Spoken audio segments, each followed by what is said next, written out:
প্রধানমন্ত্রীকে নিয়ে কুরুচিকর মন্তব্য আর যার কারণে এবার বিক্ষোভে সামিল হয়েছে বিজেপি। দিকে দিকে তাদের বিক্ষোভ মিছিল করা হচ্ছে এবং ব্যতিক্রম ছিল না আজ রাজধানী আগরতলাতেও, কারণ সেখানেও আজ বিক্ষোভে সামিল হয়েছে বিজেপি কর্মী সমর্থকরা। তাই কংগ্রেস ভবনের সামনে ছিল কড়া নিরাপত্তা। কংগ্রেস ও আরজেডির র্যালিতে প্রধানমন্ত্রীর মাকে নিয়ে করা কুরুচিকর মন্তব্যের প্রতিবাদে এই বিক্ষোভ মিছিলের আয়োজন করা হয়। আগরতলার তুলসীবতী স্কুল থেকে একটি মিছিল সেখানে শেষ হয় পোস্ট অফিস চৌমুহনীতে। এই বিষয় প্রসঙ্গে আজ কি বললেন সাংসদ রাজীব ভট্টাচার্য, শোনাবো। রাহুল গান্ধী এবং বিহারের আরজেডি নেতা তেজস্বী যাদব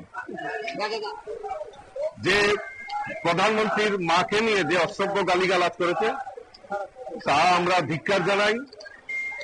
তার বিরুদ্ধেই আমরা আজকে আমাদের এই র্যালি আমরা সংগঠিত করছি এবং আশা রাখছি এই অসভ্য যারা দেশকে পরিচালনার স্বপ্ন দেখেন অথচ মাতৃজাতির প্রতি অশ্রদ্ধা অসম্মান করেন, তাদের ভারতবর্ষে দায়িত্বে থাকার কোন রকম প্রয়োজনীয়তা নেই।